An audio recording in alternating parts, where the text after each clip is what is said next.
Precious Valda Jah-Tucker, Timeless Magazine.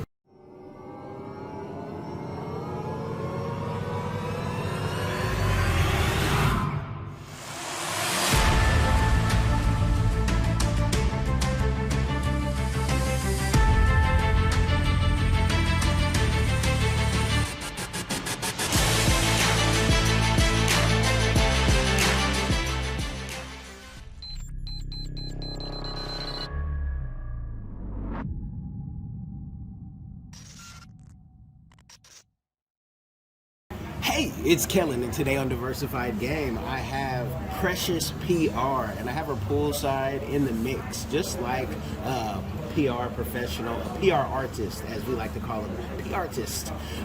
She's going to give us the game on how she runs Freetown, maybe the whole country of Sierra Leone with her PR skills. Yeah, I'm going to put all that pressure on you while you look at me like that. But welcome to the show. Precious, tell me, what is it like to be a PR professional here in Freetown? It's fun, it's exciting, it's hard, it's crazy, and sometimes it brings tears. You're gonna cry about it.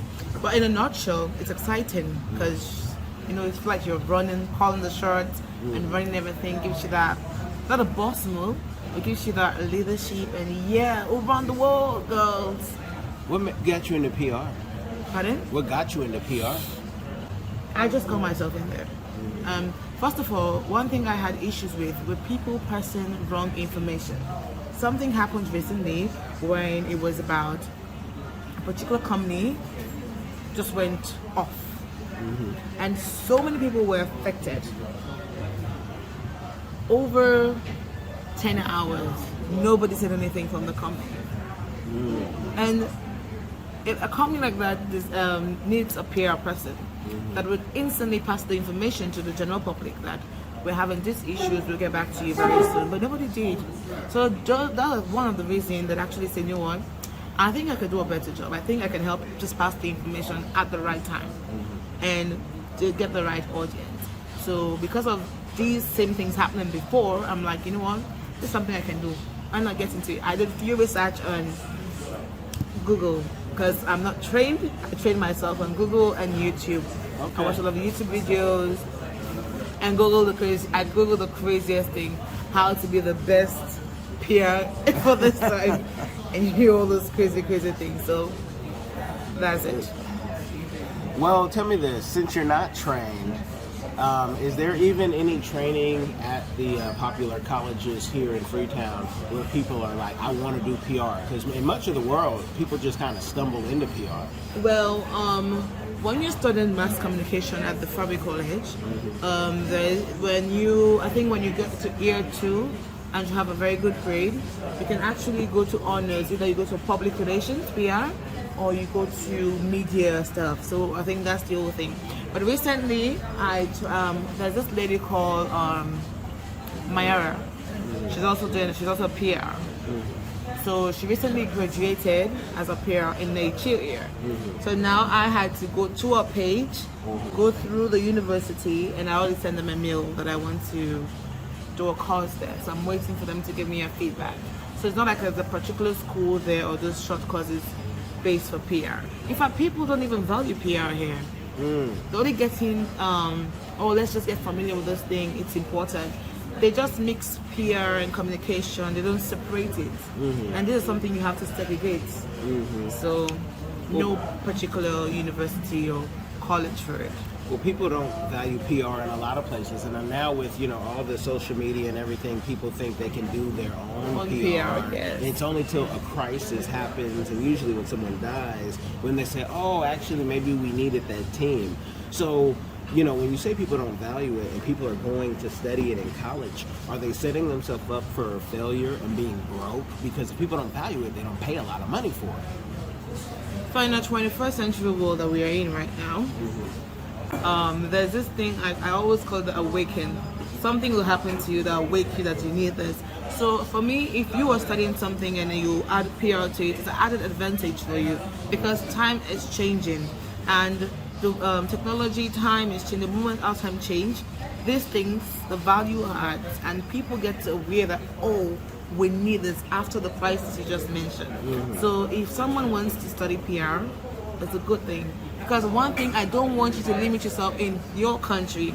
Sierra Leoneans might not value it, but other countries might. And with internet and technology, you can work from here and work for other countries just with your mobile. She gave some game. Have you been able to branch out while living here in Sierra Leone to work with any I have international? branched out twice. Oh, you don't need to say the company's name, but give the people some idea so that person can be inspired and say, I didn't know that could happen. So basically, there's a dating app. A dating app. She was working on Tinder, y'all. Not Tinder. Built by Nigerians, owned by Nigerians. Okay. I extended my services, and it was used. I haven't met with the people in Nigeria, and there we go. I haven't met with the people in Nigeria, and it was exciting. It's a dating app owned by Nigerians, so that's a very big clue to find out. Get one. And the other one, I tried doing a PR service. Well, this person is my friend. Is based in the States. So he has a company. Well, I don't know how you guys refer to this company because I wasn't really. He had this company. I forgot the name. Has to do with treating kids with special needs. Okay, so like a disability Yes, type thing? Okay. special needs. So it needed some PR services, and I extended it. Well, I didn't do it directly, but my company did it. Your company? Okay. Yes, somebody from my team handled it, but it was done by us. Now, for that teachable moment for that young person who might be right here in Freetown, if they get an international contract, is it almost guaranteed to be way more than they can get here in Freetown? Because some people think they can't get paid at home. Well, it depends. It depends. Here in Freetown, it depends on the kind of companies you work with. I work with banks because banks, money, you know, no matter how much we negotiate, you just give me something like this worth the while. So when it comes to those small companies, they're not really, they feel they really do not need PR. And sometimes I can understand because of the services they render, you don't know much of, they don't need much PR. So communication is divided into three. We have communication, we have not communication, advertisement, marketing, and PR. Most of this company is advertisement, not PR. PR is like an emergency service. So it depends on the client you're working with. Sometimes with the abroad, it's not about the money, it's about the prestige and the added value. So when you're sending your resume to or your company profile to a client and they see you've worked with somebody overseas and you are here, that's like added morale to you. So that's why the jobs from other countries, I take them no matter how little. You're trying to create a platform, you're trying to network. So sometimes it's not about the money, it's about your network. And your network, your net worth is your network. Something like that, yes. Definitely your net worth because you got to be connected. And that's the same reason why out here, as I said, people say, you go do a job out there and take a pay cut. It's not about that. It's about connecting here and seeing where, one thing can lead to many other things. You do a good job, people are calling you all the time. And I'm sure people are calling you because you don't just do PR. She has a magazine, and it's a beautiful magazine. I'm taking it home with me. Yes. She left it in the room. I'm taking it home. It's I gonna actually be, left it though. Yes. Yeah. And I'm taking it. Tell us, how did Timeless come out? And also, how long did it take to come out? How expensive was it? Because it's a beautiful magazine. Okay, now you're coming to my favorite topic. So I was writing a book in 2018. Writing has always been my safest place to communicate with people. Even when I was mad at my mom, I have to write a whole note and slide it on the door. Otherwise, she reads it, I'm satisfied. So I was writing this book. But I wrote the book because somebody told me that I'm not a wife material. And I started writing this whole thing. And at some point, I was stuck, writer's block. It happened to any writer. And the year was going fast. It was just passing by. I'm like, I cannot let this entire year go without me doing anything visible. There was one point where I made headlines when I wrote for an article called Sex for Grades for the Investigator newspaper. It went viral. So I'm like, I need to go viral again one more time. So then I spoke with my partner at that time, and it was like, why not do a magazine? And I'm like, okay, a magazine of it. And then was trying to get names, and then we called it Whispers Magazine. That was the first name before Timeless, and I loved it. I'm like, Whisper, okay. And then when I went to register it, I found out there's a newspaper called Whispers Newspaper, and I was heartbroken. And then we kept going on, and there was no more time. I'm like, well, wait, see, we don't have time. I mean, this was supposed to be a timeless moment. And I was like, hold up, we're calling it Timeless. That was how we called it Timeless. Yes. And I couldn't even wait for him to say, no, yes, I just went the next day registered, and I brought the document like, we have Timeless here. And he looked at me and smiled, like, you. So that happened in July 2018. Okay. Yes, that was when we registered Timeless, and it was the same time we did the first publication. Well, how did you do the publication? Because it's a rich magazine. In America, that magazine would start at 10 grand a month back in the day for you wanting to print that out. You know, so I always like to know, like, how did you get the funds, and was it any cheaper here in Ceylon to do it? So the first one, honestly, my partner was like a full-time sponsor. Okay. It was like, you know what, I want to make you happy, so we're going to do this your way. So I went out and I got a few sponsorships. Raquel Commercial Bank was on board. They came, they gave me some money. At that time, they gave me about $700. And then I managed to get about 3 other companies that came on board. And again, I was like, my friends have different business. They can't pay me now, but I can still advertise for them. And I brought my friends, 2 of my friends' business in the magazine. And then I was looking like, okay, we're gonna have good stories. I don't want to do anything politics, because you know how it could be. I'm like, I need a story that is rich, a story that can actually catch people. And then I heard about the people. That's another edition. You have the first edition. I heard about this couple who've been dating for over 10 years. They never had sex till they got married for 10 years. And I'm like, this is a story everybody wants to read about, because we're asking, how did they do it? And why did they do it? The real question, not how, but why. How and why? Yeah. And so I just, I called them, I reached out on Facebook, sent them a message, the guy. And he was, let me talk to my wife. I just got married at that time. And then he told his wife. I was like, sure. We even did the photo shoot here at this hotel. Yes. And then I called in my friend. She we met at uni. Serafina, she's a very good writer. She's amazing. I called them like, I need you on board. I'm gonna make you my editor. I was like, Precious, I'm not even a graduate. I'm like, you know what? Even I'm not even a graduate. Let's just do this thing. Yes. And she was like, okay. She did the interview, and then she wrote the story. When I read the story, I was in tears, because I'm like, wow. So the reason why they did it was because it's according to their belief, born agains, they're not supposed to have sex until they're married. And you know, you just can't have sex just like that. You have to, you know, financially strong and all of that. They get married, so they just had to wait. And they have beautiful kids now. I think it's a child, a daughter. I have a daughter now. No, thank God for that. Yes. I want to tap in, because someone will say, hold on. She said she got $700, then she got some more monies, and she was able to print this magazine, which Kellen is vouching for. I started with magazines, right? Started with newspapers and magazines. And if it is cheaper to print here, is it possible that you have a package where you say, for X amount of dollars, I will have your magazine printed here and we can ship it to you wherever you are in the world? Because people might save 50%. First of all, printing here is madly expensive. My first magazine was not printed in Sierra Leone, it was printed in Nigeria. Ah, yes. Okay. So first of all, the guy that I got to do my graphic design also was into printing. He had a company, or a family company in Nigeria. Okay. So we got to print the first copies. We were supposed to print like 1,000, but we printed about, I think, 400 copies. Yes, and it was expensive.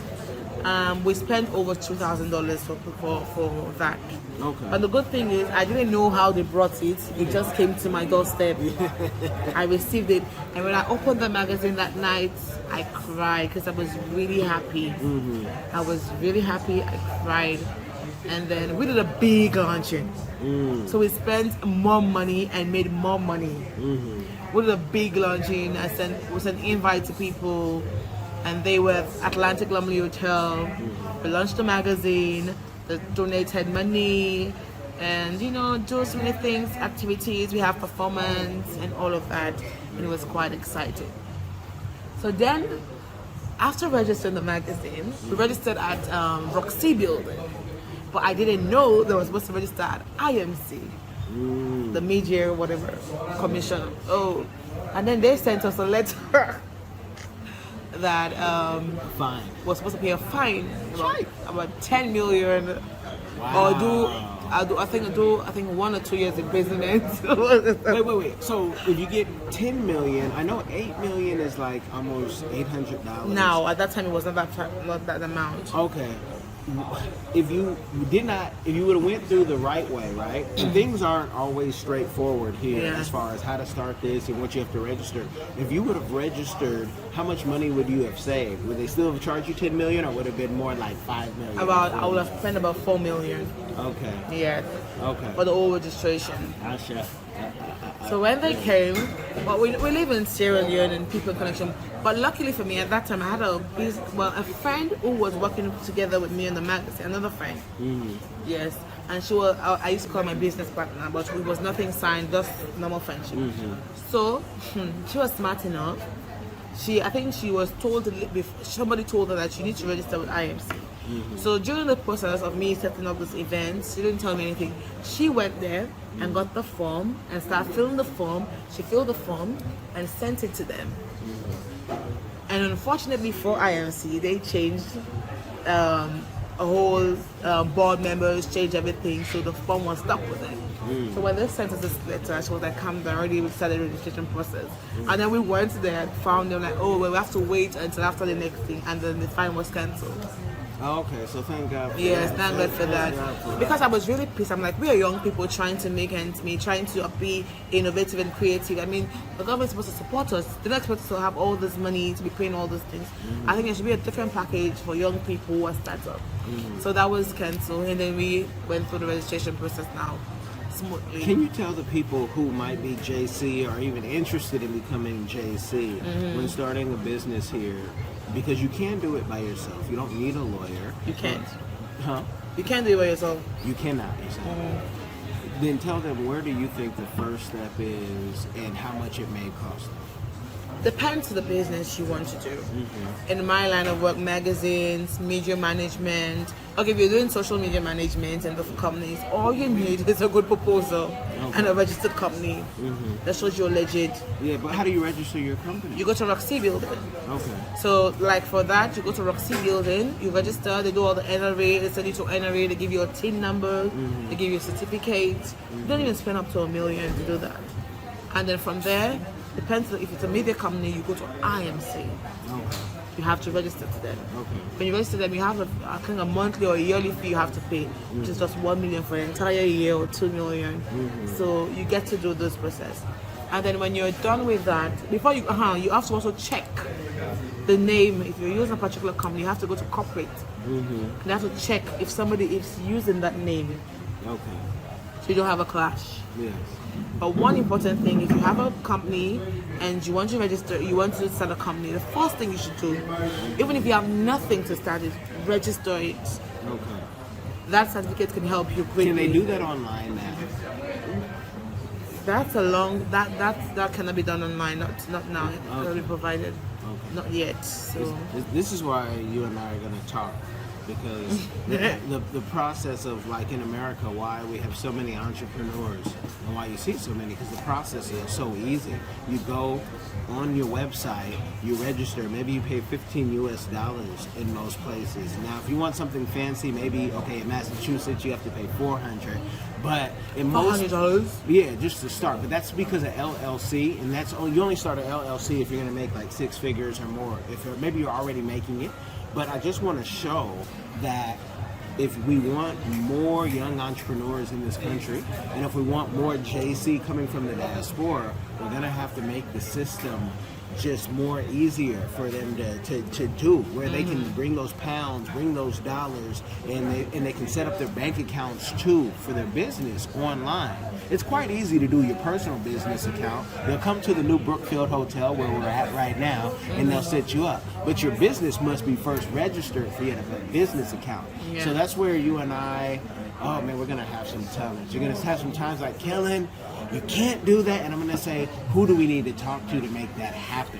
Because you're young enough to be stressed out, and I'm old enough to know we can do things with the systems, the technology that they might not even know about. Yes. That we tell them and say, look, we want to do it. I don't want to talk money first. First, I want to talk about problems, because it's not about me. It's about everybody who follows me and everybody else who has even better ideas than I have and a bigger audience than I have, who say, I want to bring $1 million right here, but I need to bring it under these terms. Because people have crypto that they want to, they want to bring their crypto money into a place where they can actually enjoy it so they don't get taxed so heavy in certain places. Now, PR as a woman has never been easy.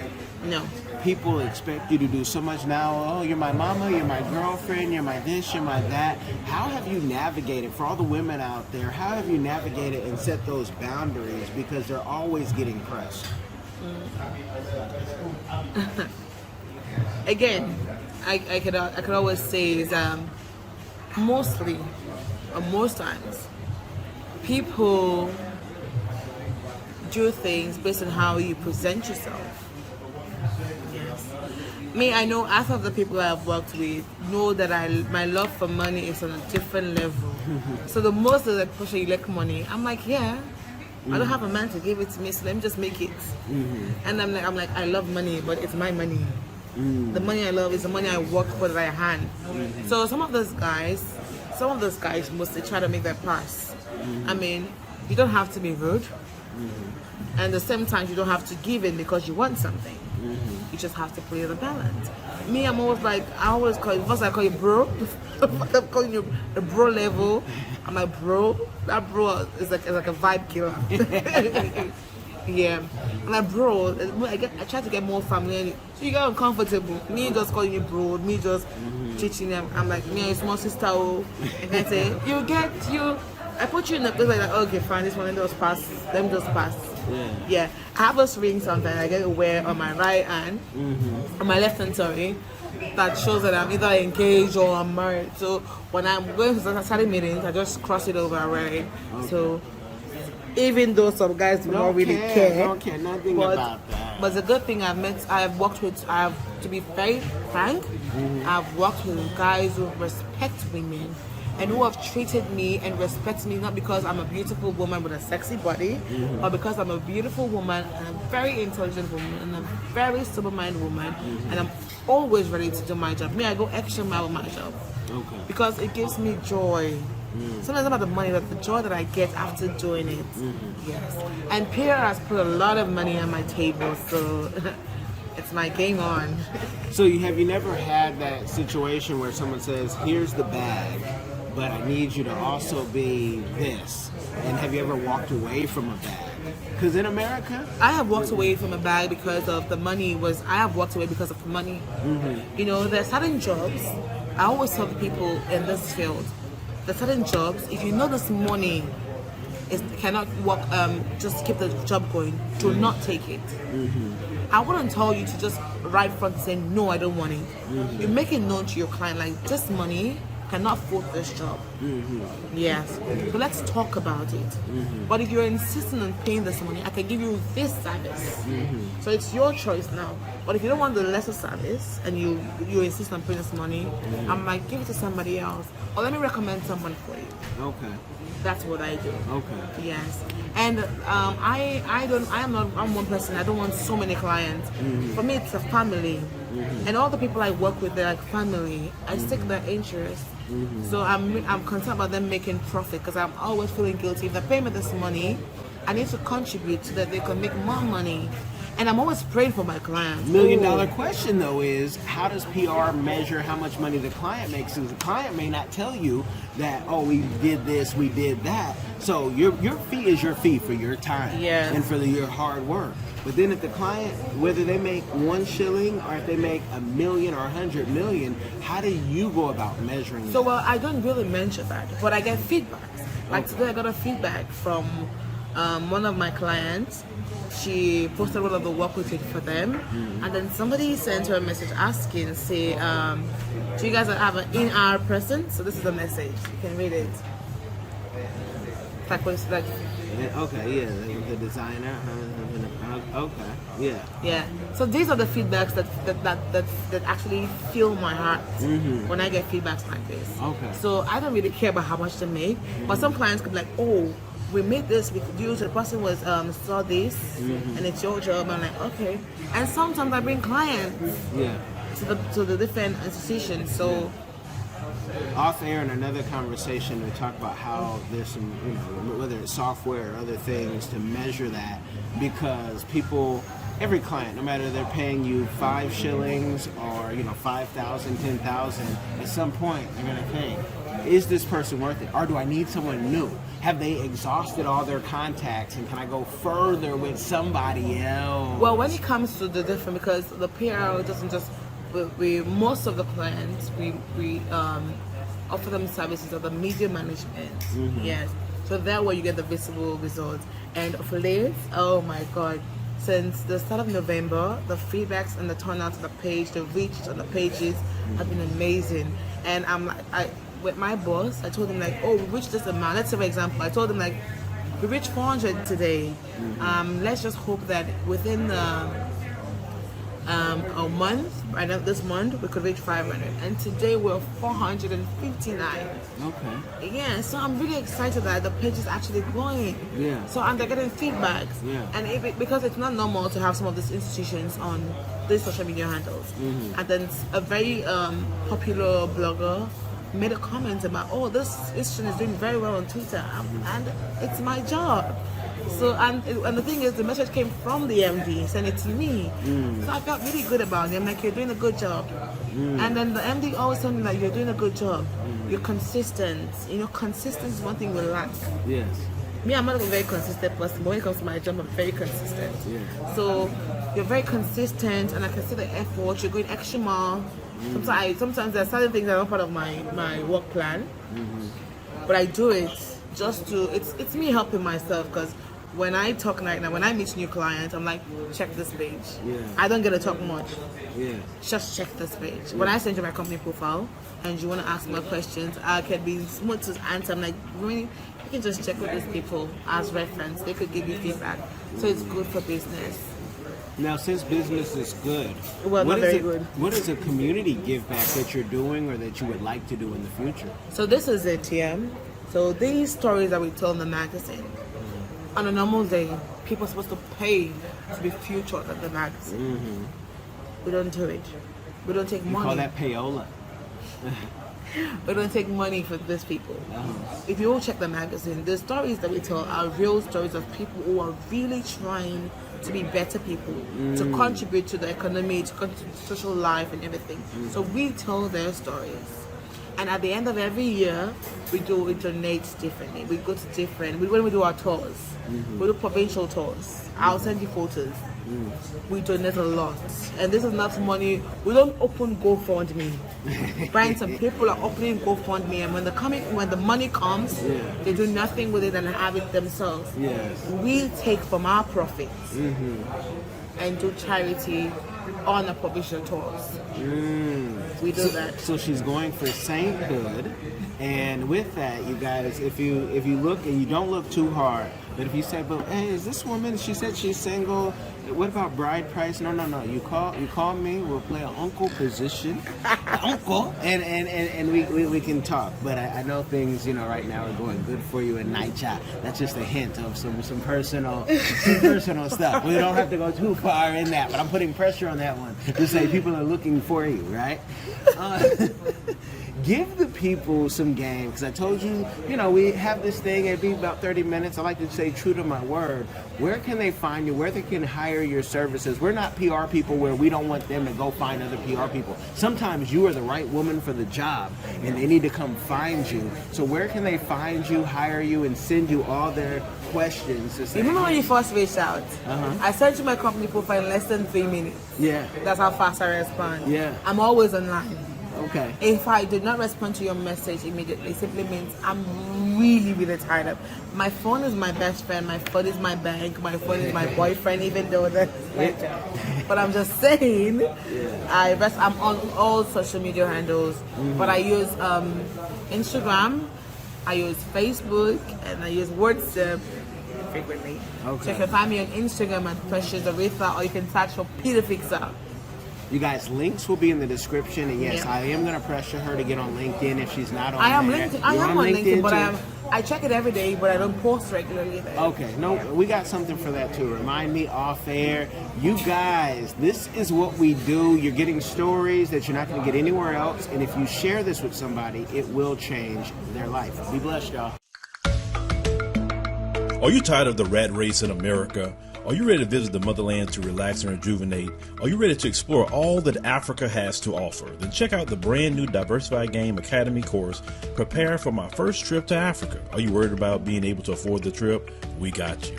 We will show you how to travel either on a budget or as a baller. Learn how to stress the value of the USD. Did you know that 100 United States dollars is worth over 1,000 South African rand, or 10,000 Kenyan shillings, or 54,250 West African CFA? Are you worried about taking your kids? Get the game from Kellen Cash, a bona fide world traveler, having traveled to almost 20 countries, several of those in Africa.